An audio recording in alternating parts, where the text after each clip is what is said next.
circunstancias, Pablo y Bernabé tuvieron que salir corriendo de Listra y de Derbe para salvar su vida. ¿Se acuerdan? Gracia u obras se llama el mensaje de hoy. Estos dos hombres, por compartir la palabra de Dios, levantaron celo. Al levantar celo, los religiosos se pusieron muy mal. Buscaron gente que les apoyara para apedrear a Pablo y a Bernabé. Y eran los que no creían, ¿no? Los judíos que no creían, los gentiles que no creían. Y aparte invitaron a los gobernadores de la ciudad. Entonces se hizo algo grande. Y dice el versículo 19 de Hechos 14, que vinieron unos judíos de Antioquía y de Iconio. Ellos ya habían pasado por Antioquía. Fue la primera ciudad, de hecho fue de donde salieron. Ellos salieron de Antioquía, después fueron a Iconio, y estos hombres los vinieron siguiendo. Capítulo 14, versículo 19, dice que los siguieron y persuadieron a la multitud, y habiendo apedreado a Pablo, le arrastraron fuera de la ciudad pensando que estaba muerto. Fíjense cómo estos hombres, por la molestia que tuvieron fue grande, se incomodaron a tal grado que los fueron siguiendo por las ciudades hasta que los encontraron a Pablo y a Bernabé y le dieron su buena calentada. Solamente a Pablo, no dice la Biblia que también a Bernabé le hayan dado, pero también le dieron que parecía que estaba muerto, y se fueron estos hombres. Dice su Biblia ahí adelantito que cuando llegaron todos los discípulos alrededor de Pablo y lo vieron, dijeron: pues, ¿quién pone el café? Yo me lanzo por las conchas. Te traes unos bolillos ahí para que hagamos unos frijoles, ya lo cafeteamos de una vez porque es temprano, y vamos a poner el pan, ¿no? El pan y café. Y Pablo reaccionó, dice su Biblia, se paró, y al día siguiente, ese mismo día en la noche, volvió a entrar a la ciudad, y al día siguiente salió para la ciudad de Derbe. Dice que en el camino fueron compartiendo el evangelio y decidieron ahí regresar a Listra, a Iconio y a Antioquía. O sea, a este hombre le había entrado la convicción de entregarle su vida al Señor.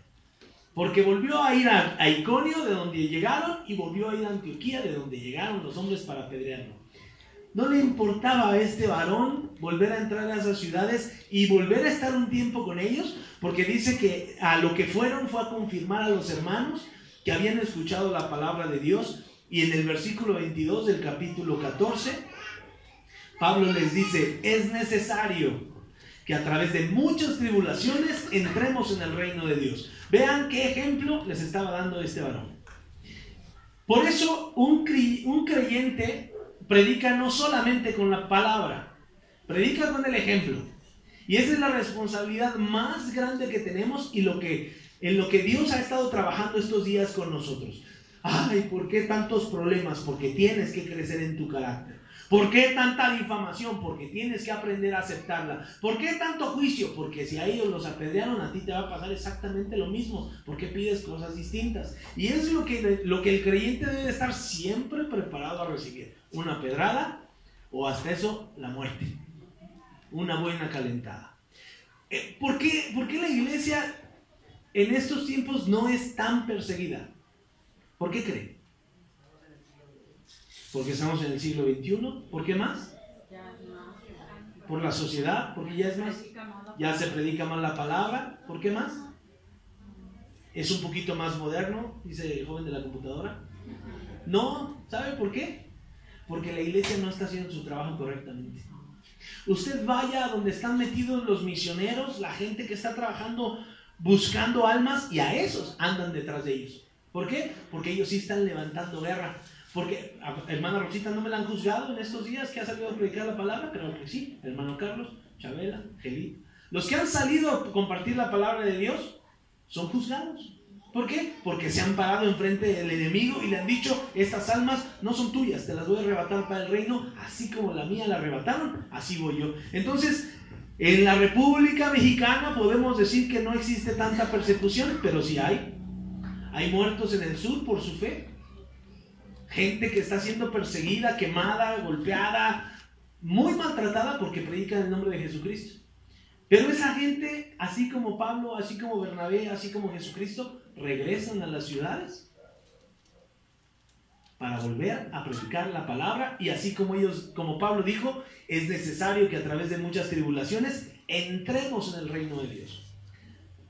¿Usted cree que sin tribulación vamos a entrar al reino de Dios? No. Por eso dice la Biblia que el camino es bien angosto, es muy estrecho. No hay mucho para la derecha, no hay mucho para la izquierda. El camino es recto. Y en ese camino recto no le gusta andar a las personas, porque tenemos que aprender a vivir en muchas tribulaciones. Entonces él llega a estas ciudades, Listra, Iconio y Antioquía, y establece ancianos en las iglesias, oran, ayunan, y se va de regreso a la ciudad que lo había visto salir por primera vez para su viaje, que es Antioquía. Y en Hechos capítulo 15 nos dice que se quedaron mucho tiempo ahí. Dice el capítulo 15 versículo 1: entonces algunos venían de Judea, algunos que venían de Judea enseñaban a los hermanos. ¿A cuáles hermanos? A los que estaban en esa ciudad de Antioquía. Y les decían: si no se circuncidan conforme al rito de Moisés, no pueden ser salvos. Como Pablo y Bernabé tuvieron una discusión y contienda no pequeña con ellos, se dispuso que subieran Pablo y Bernabé a Jerusalén y algunos otros de ellos, a los apóstoles y a los ancianos. O sea que los mandaron a platicar con Pedro, con Juan, con Santiago, con Jacobo, con Tomás, con todos los discípulos que todavía vivían en ese tiempo. Ellos iban a ir a Jerusalén a platicar con ellos lo que estos discípulos habían llegado a enseñar, que se tenían que circuncidar. ¿Para qué iban a ir? Para tratar esa cuestión. Versículo 3: ellos pues, habiendo sido encaminados por la iglesia, pasaron por Fenicia y Samaria, contando la conversión de los gentiles, y causaban gran gozo a los hermanos. Fíjense cómo estos dos varones iban en el camino, pero no iban de oquis, no iban callados, no iban tristes. Ellos iban aún haciendo su trabajo en medio de ese propósito que ellos llevaban, de aclarar con los apóstoles del Señor que eso de los rituales sí era cierto, si se tenía que hacer. Ellos en el camino iban compartiendo lo que había sucedido en las ciudades de las que venían. Contaban la conversión de los gentiles y causaban gran gozo a todos los hermanos. Llegados a Jerusalén, versículo 4, fueron recibidos por la iglesia, por los apóstoles y por los ancianos, y refirieron todas las cosas que Dios había hecho con ellos. Pero algunos, versículo 5, algunos de la secta de los fariseos que habían creído se levantaron diciendo: es necesario circuncidarlos y mandarles que guarden la ley de Moisés. Versículo 6. Se reunieron los apóstoles y los ancianos para conocer de este asunto. Fíjese, hermano, cómo siempre va a haber un espíritu religioso dentro de las iglesias. Y tenemos que estar bien atentos cuando ese espíritu aparezca y se levante. Estos hombres habían estado trabajando constantemente, y llegaba gente nueva, y se gozaban los que estaban, y de ahí salían otros y predicaban la palabra. Pero había unos que venían de Judea, y estos de Judea, que eran los lugares, Jerusalén, Judea, que estaban alrededor de donde ellos habían salido, habían sido mandados por alguien. Ahorita vamos a ver quién. Pero estos hombres llegaron y dijeron: si no se circuncidan conforme al rito de Moisés, no pueden ser salvos. Tienen que hacer un ritual para poder ser salvos. Estos hombres eran judíos, esos que habían llegado de Judea. Eran judíos, pero eran judíos que habían creído. Y como toda su vida habían hecho rituales, ellos tenían entendido que tenían que circuncidarse, porque ahora formaban parte del pueblo de Dios, porque estos eran gentiles. Y al formar parte del pueblo de Dios, que la elección era de los judíos, pues tenían que hacer el mismo ritual que ellos. Es como si el día de hoy llegara un católico aquí con nosotros, que todos somos católicos, ¿no? Alguien dicho, un romano, alguien con una creencia romana, católica, apostólica, romana. Nosotros somos católicos, apostólicos, cristianos, porque creemos en Cristo. Alguien llegara y nos dijera: ok, vamos a orar y sacar el rosario. Y cuando empezáramos a orar, íbamos a decir: Padre nuestro que estás en los cielos, bolita. Santificado sea tu nombre, bolita. Y nos la pasáramos.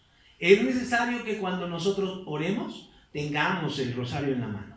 O es necesario que nos cubramos el rostro, la cabeza, para poder tener que nuestra oración llegue delante de Dios. O el varón empezar a usar la kipá en la cabeza para no tener tanto contacto directo con Dios, y después la quitamos y tenemos contacto y después la ponemos para que no haya comunión durante horas del día. Empecemos a meter tradiciones. El agua bendita, el pañito limpio, cosas que hacíamos nosotros de aquel lado, el bautizo, darle un significado o una carga que no es, y a través de esos rituales creer que ahora sí ya somos cristianos, cuando la palabra de Dios dice otra cosa, ¿no? Entonces ahí es donde nosotros como creyentes debemos de ser muy atentos, muy sabios, muy astutos, como dice la palabra de Dios. ¿Cómo lo vamos a entender? Leyendo la palabra de Dios. De otro modo no vamos a poder discernir que cuando venga alguien y nos diga, es que para ser salvo tienes que hacer un ritual, nosotros le podamos decir con la palabra de Dios, no, Señor, eso no dice aquí. O demuéstrame en donde dice lo que tú argumentas. Se dice en el versículo 2 que Pablo y Bernabé hablaron tranquilamente con los hombres que llegaron. ¿Es cierto? No. Se armó un pleitazo. Dice, Pablo y Bernabé tuvieron una discusión y contienda no pequeña con ellos. Se agarraron. ¿Cómo crees? ¿Por qué vienes a tirar el trabajo que el Espíritu Santo ha hecho a través de nosotros? ¿Quién dice? ¿Dónde dice? ¿Cuándo Jesús dijo que a través de un ritual tendríamos salvación? Si Él dijo que a través de creer en su nombre nosotros encontraríamos salvación, a través de creer en su muerte, su resurrección, nosotros encontraríamos vida eterna. ¿Dónde dijo eso? Y entonces ellos se trenzaron una discusión y contienda no pequeña, y a través de eso se acordó, ¿saben qué? Tenemos que aclararlo. Vayan entonces.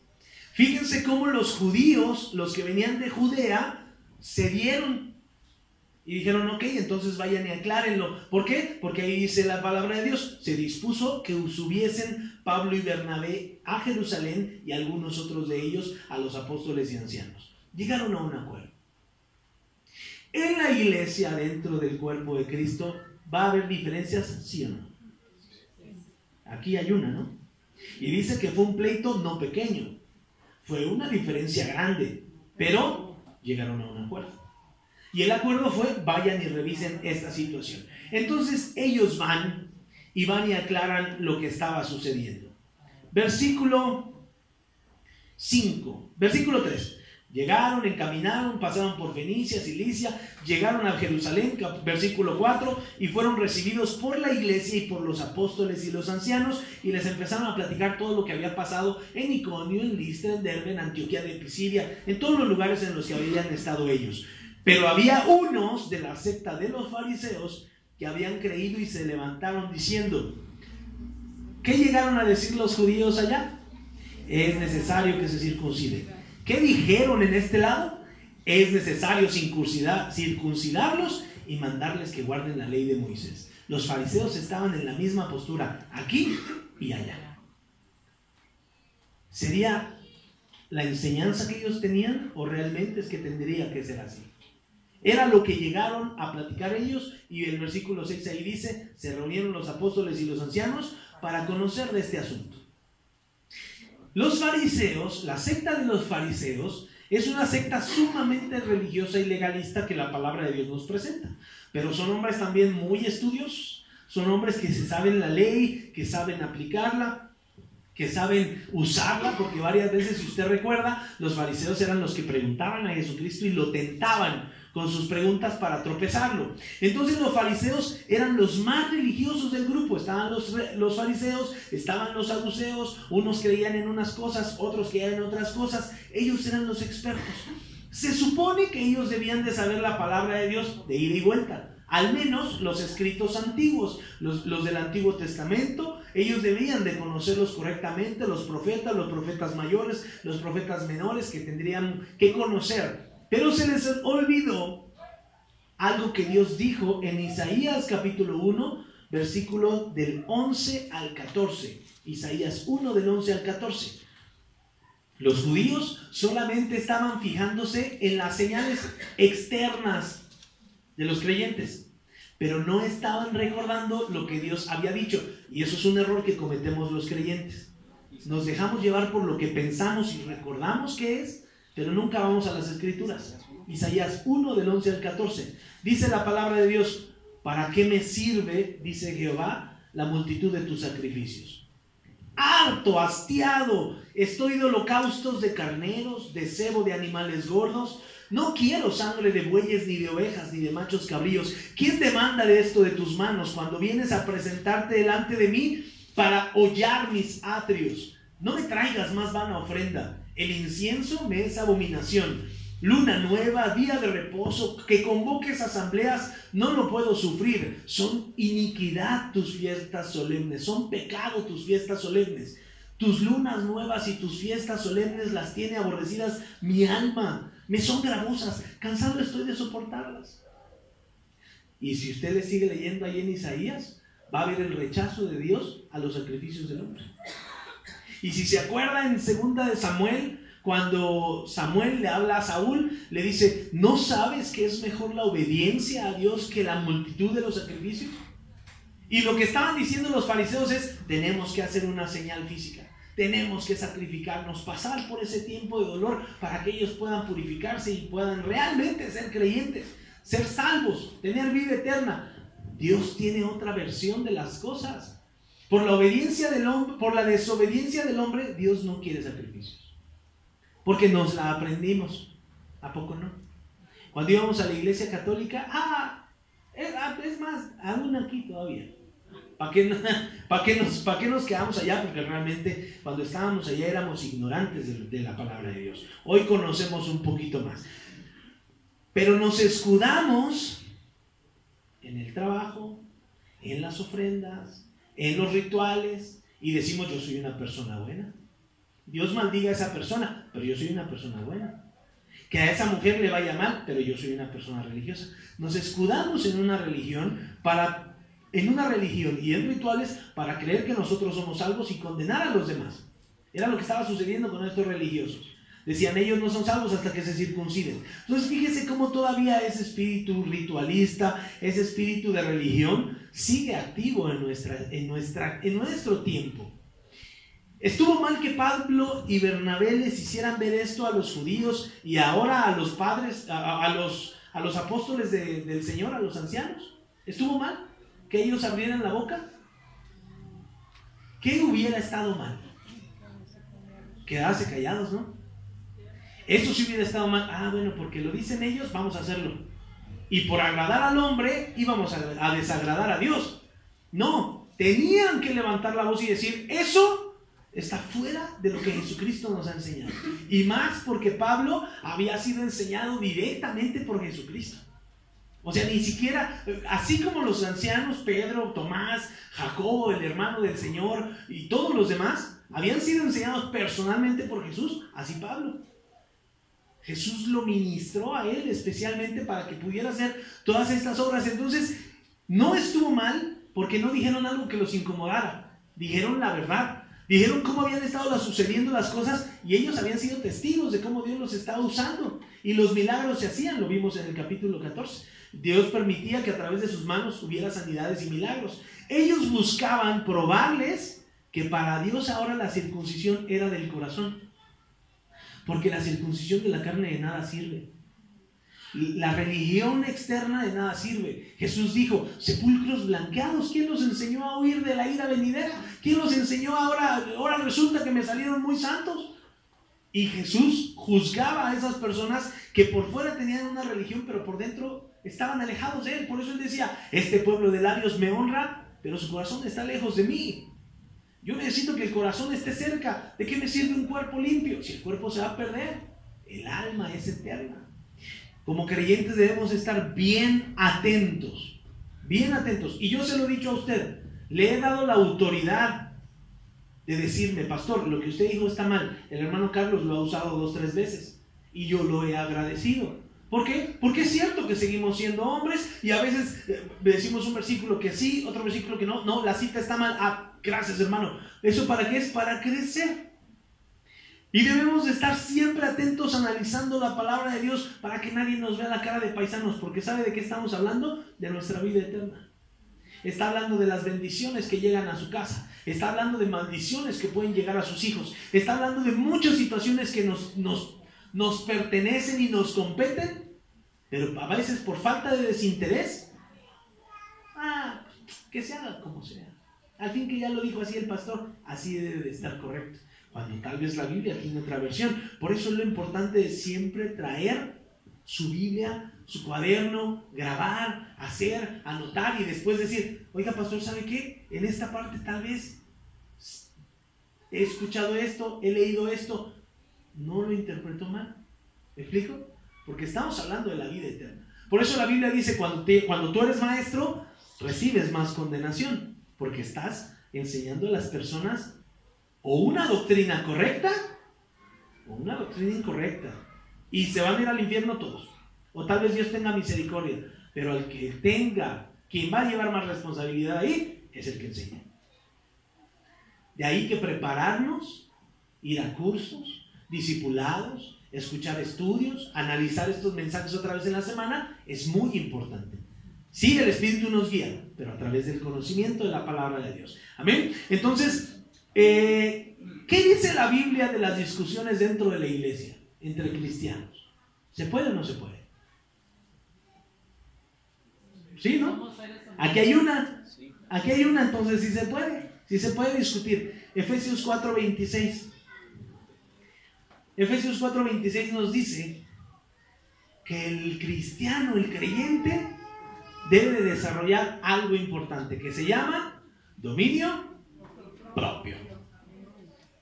Amor, gozo, paz, paciencia, benignidad, bondad, fe, mansedumbre, templanza. En todo ese fruto del Espíritu se va desarrollando algo que se llama dominio propio. Efesios 4:26. La Biblia dice, airaos, pero no pequéis. No se ponga el sol sobre vuestro enojo, ni des lugar al diablo.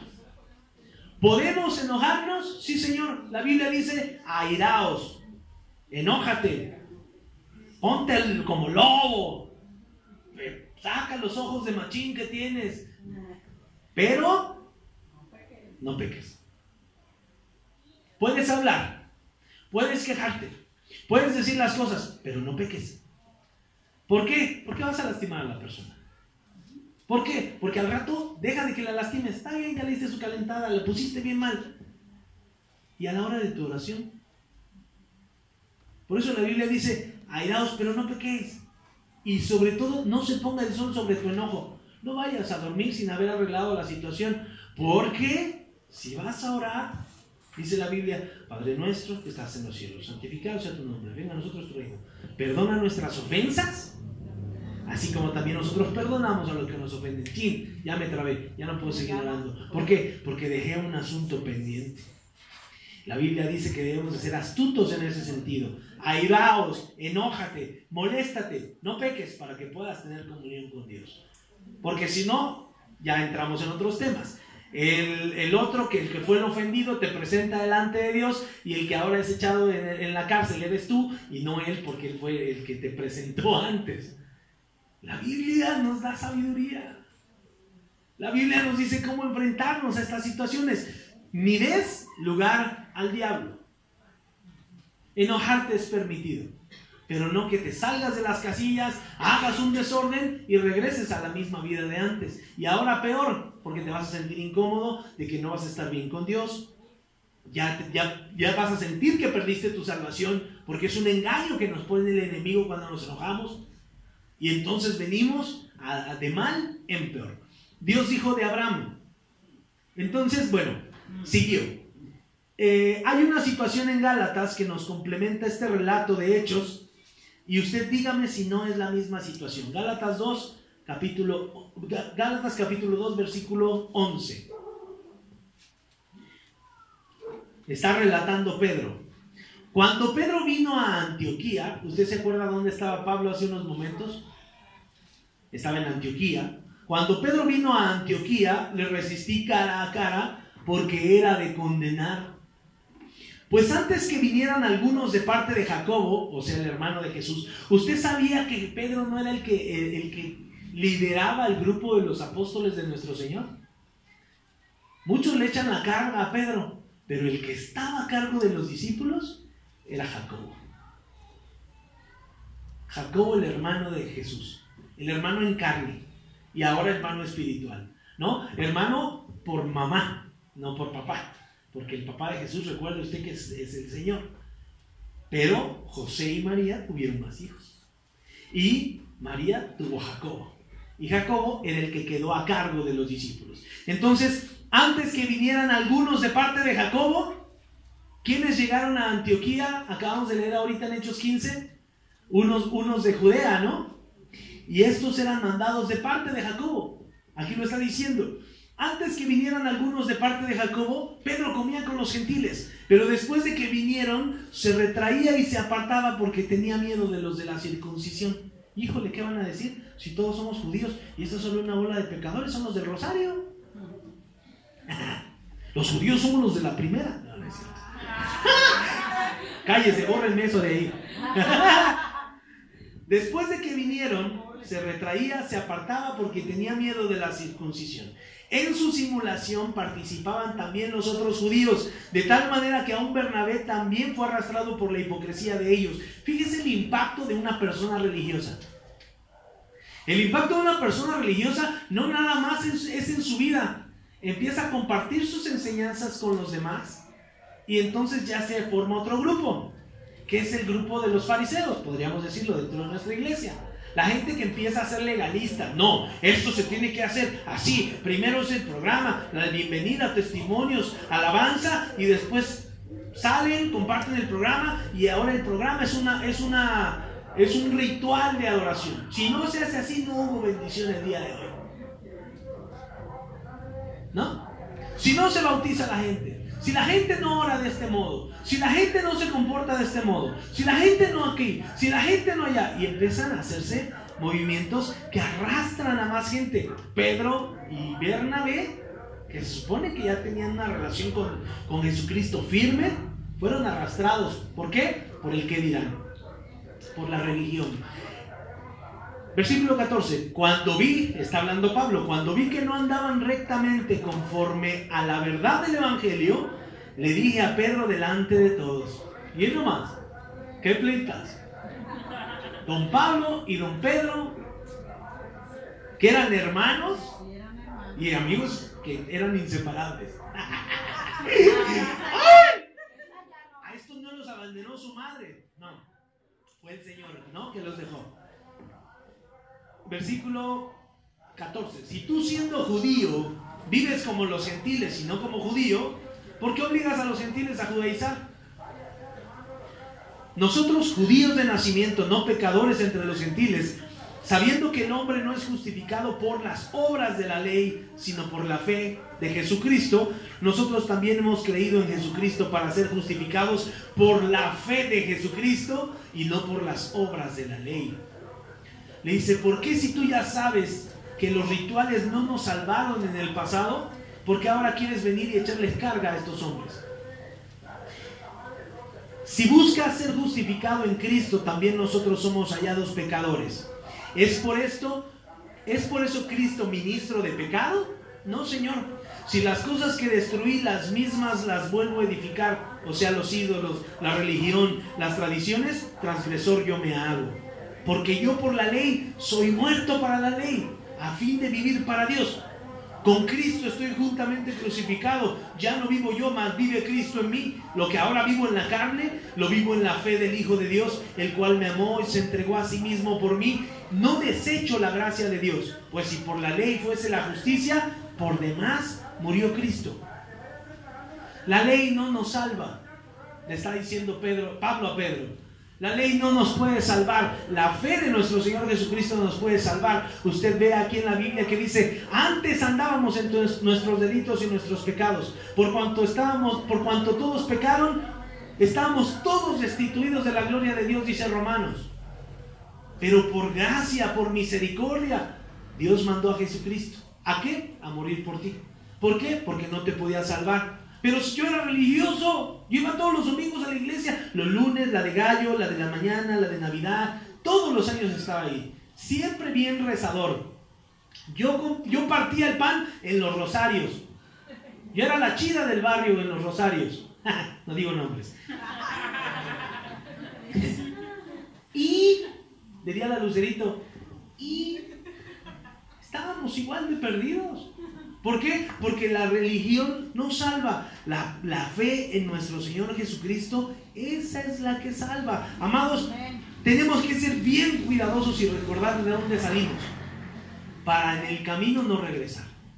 Porque a veces las distracciones, precisamente el estar tan ocupado en tantas cosas, nos evita el estudio de la palabra de Dios. Usted fíjese, si algo es difícil hacer en el día, es leer la Biblia.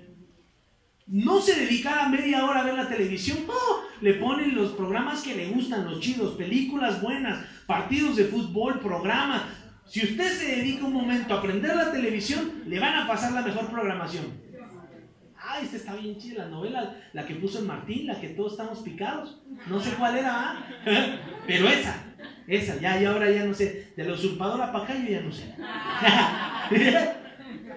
No, nosotros corríamos para ver Amor Real hace unos años, cuando no éramos convertidos. Cerrábamos el changarro y córrele, ahí íbamos corriendo para alcanzar a ver Amor Real. ¿Nos la fumamos toda, amor? Un día más. Pero perdidos para el mundo. Perdidos completamente del mundo. Hace unos días encontré una fotografía mía. Ayer creo que me la dio. Me la enseñó. Y hasta mi hija preguntó, ¿aquí todavía no estaba convertido en papá? La cara así de diablo, así como. Y sí, la fotografía estoy así como, ¿qué tranza, pirro? Como el billetito, ¿no? Así de, oblígame a sonreír, pirro. Así enojado. Estamos alejados de Dios cuando tenemos una religión, cuando somos enseñados a tener tradiciones, y por eso Pablo se levantó, Pablo y Bernabé se molestaron y dijeron, ¿por qué vas a echar a perder estas almas? Estas almas, estos bebés que apenas están creciendo en la fe, y vienes tú y los cargas con trámites, con religiones, cuando todo es por gracia. Así como tú negaste a Jesús, tú te fuiste y te regresaste a hacer tus propios negocios porque no sabías cómo regresar, cómo reconciliarte con Él. Y ahora resulta que vienes y le dices, circuncídense. Eso no, Señor, eso no va a pasar. Efesios 2, versículo 4. Pero Dios, que rico en misericordia por su gran amor con que nos amó, aun estando nosotros muertos en pecado, nos dio vida juntamente con Cristo. Por gracia sois salvos. Juntamente con Él nos resucitó y asimismo nos hizo sentar en los lugares celestiales con Cristo Jesús, para mostrar en los siglos venideros de las abundantes riquezas de su gracia, en su bondad para nosotros en Cristo Jesús. Porque por gracia somos salvos por medio de la fe. Y esto no de nosotros, esto es un don de Dios. ¿Qué es un don? Un regalo, algo inmerecido, algo que no debiéramos de tener. Pero ¿quién de ustedes ha merecido la salvación? Nadie. Ninguno la merecemos. Porque si algo nos merecíamos, era a nosotros morir crucificados. ¿Por qué? Por todos nuestros delitos, por todos nuestros pecados, por todas las veces que abusamos, que nos abusaron, por todas las veces que mentimos, por todas las veces que robamos, porque a veces nos hacemos víctimas, pero también somos victimarios. Y eso tenía que haber sido cargado en nuestra carne. Teníamos que haber muerto con nuestros delitos y pecados. Pero Dios dijo, no. Les doy salvación por gracia. Les doy salvación por fe. Si ellos creen en Jesucristo, si ellos lo aceptan como su Señor y Salvador, yo les voy a perdonar todos sus pecados. Eso es locura para la gente. La gente dice, no manches, ¿cómo si era violador, asesino, borracho, drogadicto, yo lo veía tirado? Bueno, pues ese lo salvó mi Señor. A Él se lo salvó Jesús, y eso fue un regalo de Dios. Versículo 9. No por obras para que nadie se gloríe. Las obras no son salvación de nadie, porque somos hechura suya, creados en Cristo Jesús, para malas obras, para buenas. El creyente cuando cree, cuando se convierte, cuando realmente tiene una convicción de lo que está haciendo, las obras salen solitas. Enséñame tus obras, dice la Biblia, y yo te enseñaré mi fe y las obras que hago a través de mi fe, porque no es para mí. Las obras que nosotros hacemos son por gratitud. Por eso dice la Biblia, la salvación es un don de Dios, no son por las obras. Porque si no, por obras nos circuncidamos, nos vamos a la iglesia, el rosario, la cubierta, la kipa, nos ponemos falda larga, nos ponemos todos de negro, todos de blanco, mujeres acá, hombres allá. ¿De qué sirven los rituales? De nada. Si sales y sigues juzgando a tu hermano, si sales y sigues odiando, la salvación se demuestra en el corazón y en la forma de hablar, en la forma de comportarte, en la forma de vivir, en la forma de servir. La salvación lleva obras. Las obras van desde hacer esto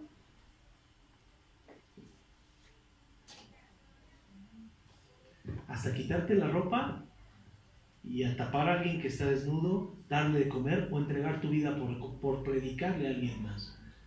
Esas son obras. Y no merecemos ningún reconocimiento por ellos. ¿Por qué? Porque somos creados en Cristo Jesús, ahora que renacimos en Él, para buenas obras. Es lo que Dios espera de nosotros. No espera que nosotros estemos peleando porque uno obra, porque el otro no obra, porque este sí, porque este no. No, cada quien somos responsables de demostrar la fe que nosotros vivimos. Nadie nos tiene que decir, hermana, muevas ese banquito de ahí para qué, ¿no? No, yo lo muevo. ¿Por qué? Porque es la casa de mi papá, porque son mis hermanos. Y dice la Biblia, prefiéranse los unos y a los otros, sobre todo a la familia de la fe. A esos es a los que tenemos que cuidar. A esos a los que tenemos que amar, de los que menos debemos de hablar, a los que más debemos de servir. ¿Por qué? Porque la Biblia lo dice, no porque lo dice el pastor. Entonces, fuimos creados en Cristo Jesús para buenas obras, las cuales Dios preparó de antemano, desde antes, para que anduviéramos ahí. ¿Por qué? Por gratitud. ¿Por qué? Por salvación. ¿Por qué? Porque fue un regalo. Porque no lo merecíamos. Y eso lo debemos de entender. La palabra griega para gozo es chara, C-H-A-R-A. La palabra griega para gozo es chara, C-H-R-A. Y hay una derivada de esa palabra que se llama charis, C-H-A-R-I-S, charis. Y esa palabra significa gracia. El creyente, al recibir la salvación, la charis, por gracia, su vida es diferente. ¿Por qué? Porque hay gozo en él. Fíjese qué hermosa es esta parte de la palabra de Dios.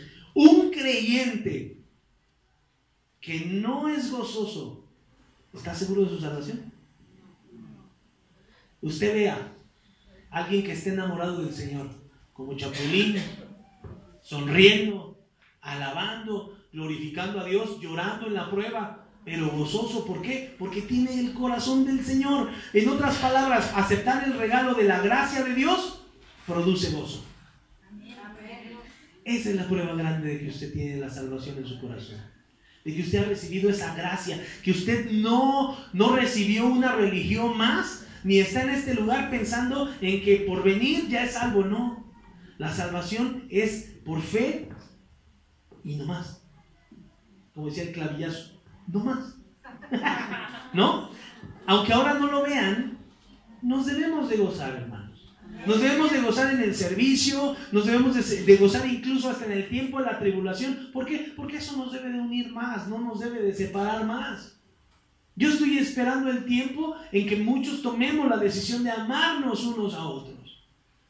¿Y eso qué va a hacer? ¿Qué va a decir? Que estamos siendo perfeccionados y que podemos pasar por encima de nuestra carne, por encima de nuestro orgullo, por encima de nuestros deseos, porque ahora lo que vivo en la carne lo vivo en la fe de mi Señor Jesucristo, como dijo Pablo ahorita. Y si lo vivo en la fe de mi Señor Jesucristo, estoy dispuesto a entregar mi vida por mi hermano, aunque me haya traicionado, aunque haya hablado mal de mí. ¿Por qué? Porque tengo gozo en mi salvación, y esa salvación yo no se la voy a entregar a nadie.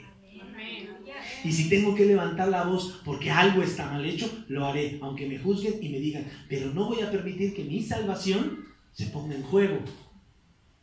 Demostraré con mi vida, con mi sonrisa, con mi amor, lo que Dios me ha dado. ¿Y qué me ha dado? Vida eterna. No más. No más vida eterna. Entonces un creyente no debe ser amargado, hermano. Un creyente no debe ser amargado. Y si se amarga un rato, acuérdese, no debe de pecar. Y no debe dejar que la noche se ponga sin que usted se arregle con su hermano. Porque si no perdona, dice el Padre Nuestro allá abajito, ¿no? Después de que acaba, dice, porque si no perdonan los pecados a los demás, ¿cómo tu Padre te va a perdonar a ti? Nada más leemos lo que nos conviene, ¿verdad? Lea su Biblia. Última cosa. La gracia solo se menciona 38 veces en el Antiguo Testamento. Apúntele ahí. Y esa gracia está dirigida con el énfasis de las obras de Dios, no del hombre. La gracia solamente en el Antiguo Testamento se refiere a las obras de Dios, no a las del hombre. Y el Nuevo Testamento tiene muchísimas más referencias a la gracia que se le da al hombre, pero a través de Jesús, no a través de nosotros. Es a través de Jesús que encontramos gracia delante de nuestro Señor Jesucristo. Segunda de Timoteo, capítulo 1, versículo 9, dice, quien nos salvó y llamó con llamamiento santo, no conforme a nuestras obras, sino según su propósito. Segunda de Timoteo 1:9. Quien nos salvó y llamó con llamamiento santo, no conforme a nuestras obras, sino según el propósito suyo y la gracia que nos fue dada en Cristo Jesús antes de los tiempos de los siglos. Hermano, no se la vaya a creer que sin usted la iglesia no avanza. No vaya a creer que sus obras son indispensables y no vaya a creer que necesitamos siempre que la gente nos reconozca. Las obras que usted hace son por gratitud. Amén. Cuidemos mucho el traer una religión a nuestra iglesia. Levantemos la mano cuando usted identifique que algo está sucediendo. Porque si uno es jalado, varios van a ser jalados. Por eso también la Biblia dice, no permitan que haya una raíz de amargura. Porque eso contamina a los demás. La religión contamina a los demás. Cuando Dios siembra su espíritu y su palabra en nuestros corazones, lo único que podemos esperar es el fruto divino. O sea, buenas obras. Buenas obras. Es lo que se espera del creyente. Y así como la gracia de Dios fue derramada abundantemente en nuestras vidas, las obras que nosotros haremos tienen que derramarse en las vidas de otras personas. Un creyente que no obra, pongamos en duda su fe. ¿Por qué? Porque tiene que haber obras a través de esa fe. No por salvación, porque lo acabamos de leer. No es por obras para que nadie se gloríe, pero las obras es el resultado de la fe. Entonces, pregúntese, ¿seré yo, Señor? ¿Me faltará a mí trabajar en ese aspecto?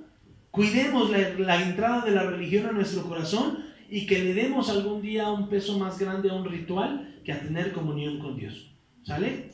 La bendición se puede convertir en maldición si nosotros la exaltamos mucho más que al que nos la dio. ¿Sale? Vamos a orar.